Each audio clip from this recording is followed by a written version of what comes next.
situación de violencia, tanto para las mujeres como, ¿verdad?, como lo que acabamos de discutir en la mañana y ha trascendido, violencia de todo tipo, tanto de género como violencia contra también la comunidad LGBTQI+, decisiones que se toman en contra de comunidades marginadas.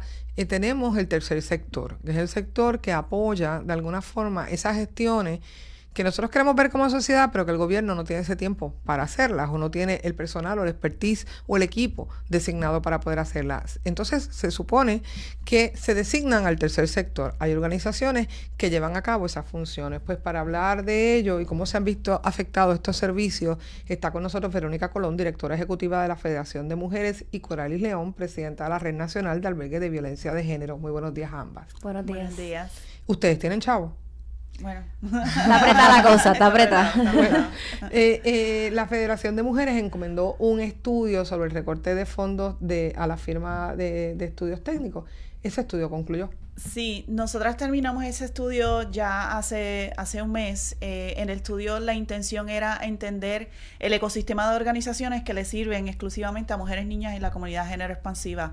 Y nosotras, como primera y única entidad filantrópica en Puerto Rico que trabaja con el tema de equidad de género, vimos este estudio necesario para entender cómo está, cuáles son las necesidades y cómo podemos hacer una inversión filantrópica inteligente e intencional que asegure la sustentabilidad de estas organizaciones. ¿Qué pasa? Encontramos lo que ya sabíamos, ¿verdad? Pero con los datos se fortalece. Claro. De que las organizaciones están sufriendo recortes hace ya muchos años. Este año se intensificó y eso representa cambios drásticos en los servicios que le dan a la comunidad, servicios que están ausentes del Estado, o sea que el Estado no provee estos servicios. Uno de los resultados más significativos es que por cada $1 que tú inviertas en una de estas organizaciones, la organización lo triplica y lo cuatriplica, ¿verdad? Esto significa que cada $1 invertido tú estás dando un servicio ya de $4 con estas organizaciones. Ahora, con eso hay que tener mucho cuidado. No es como que, bueno, le damos $3 y con eso ellas van a hacer un montón. Claro.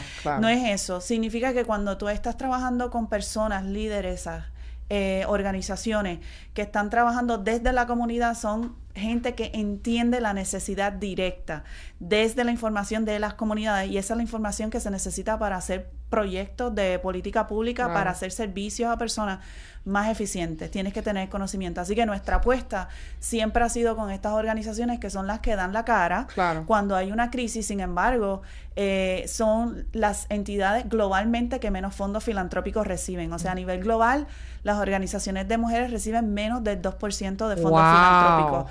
Y Puerto Rico, eso es peor porque como somos una colonia y nuestra ubicación geográfica nos saca del portafolio de fundaciones grandes. Entonces estas fundaciones no ven a Puerto Rico como prioridad a menos que pase una crisis, como un huracán. ¿Qué pasó en María? ¿Qué pasó María? Que hubo un flujo de dinero bien grande a Puerto Rico y eso asimismo se fue yendo poco a poco. O sea que no hay constancia ni no hay una inversión constante. Sí, que es circunstancial. Ocurre, de acuerdo, ¿verdad? Ocurre una circunstancia, bueno, una situación y viene. ¿Cuánto dinero les han recortado? Pues mira, es bien importante dejar saber, ya nosotros antes del cambio de la política actual federal, ya veníamos enfrentando ciertos recortes. Ayudó un poco a mitigar la situación que mientras estuvo activo el proceso del estado de emergencia, hubo unas asignaciones de fondos estatales que no eran recurrentes y apoyó a paliar un poco esos recortes. El estado de emergencia cesa en diciembre de 2024, no ha habido una estrategia, ¿verdad?, concertada desde entonces, y empezamos a ver el impacto de ese recorte de fondos.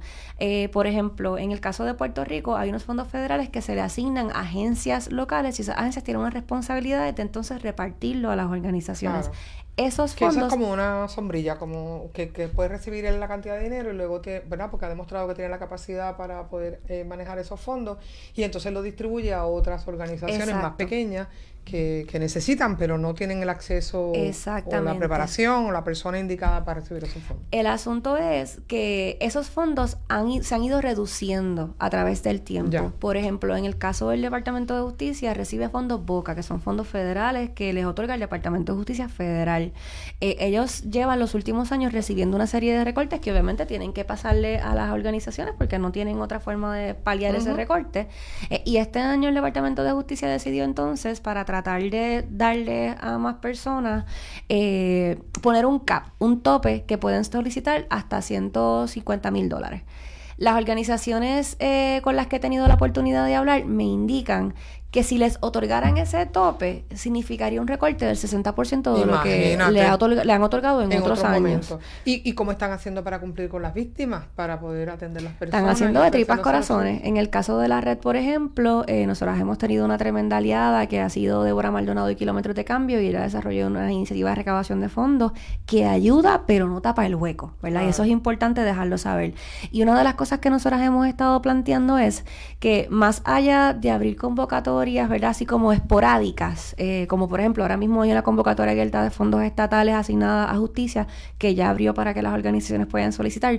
Lo que hace falta es que haya un fondo que se abra para las organizaciones que brinden servicios. Claro. Sí. Y eso existe en Estados Unidos, no nos estamos inventando la rueda. Nueva York tiene un fondo como ese. Así que se puede incluso mirar a otras jurisdicciones de Estados Unidos y tomar ideas de cómo han establecido política pública y cómo el Estado asume esa responsabilidad para con las sobrevivientes.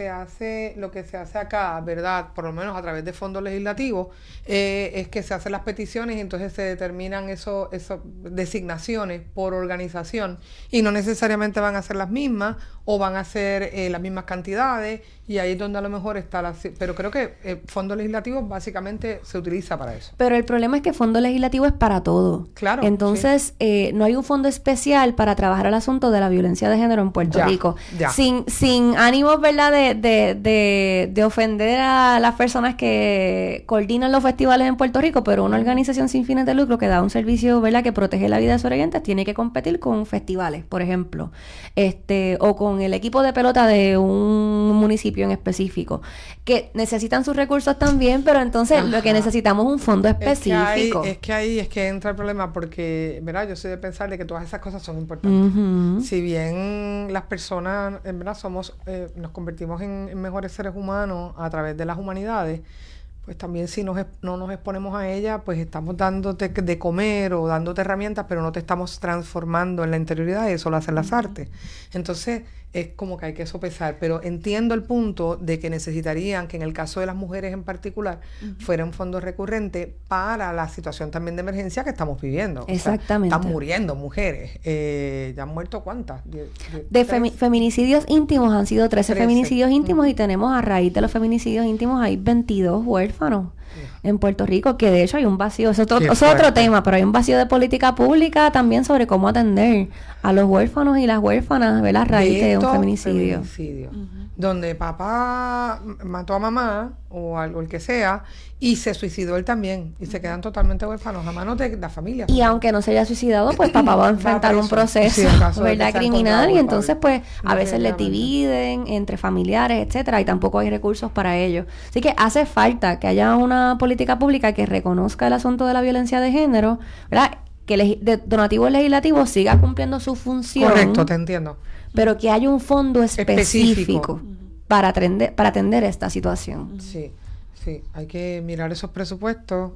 Yo sé que está complicado, pero somos el país, también hay un estudio que dice que somos el país recientemente de mayor contribución, o sea, impuestos.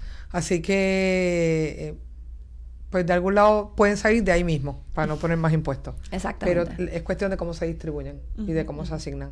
El Departamento de Educación, por ejemplo, tiene mucho dinero y no vemos necesariamente que ese dinero esté percolando a una mejor educación. A lo mejor es tiempo de mirarlo y reasignar también esos fondos, porque es el presupuesto más alto que tenemos.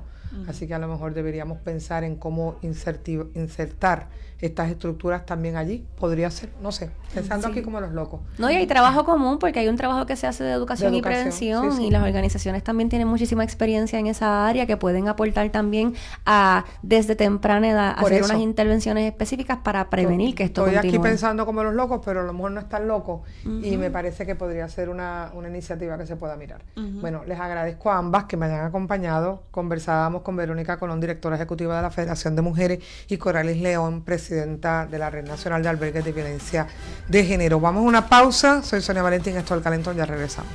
El calor no ha hecho más que empezar. No se retire, que El Calentón con Sonia Valentín regresa en breve. En Radio Isla 1320 nos apasiona llevarte la noticia. Sin descanso, con compromiso.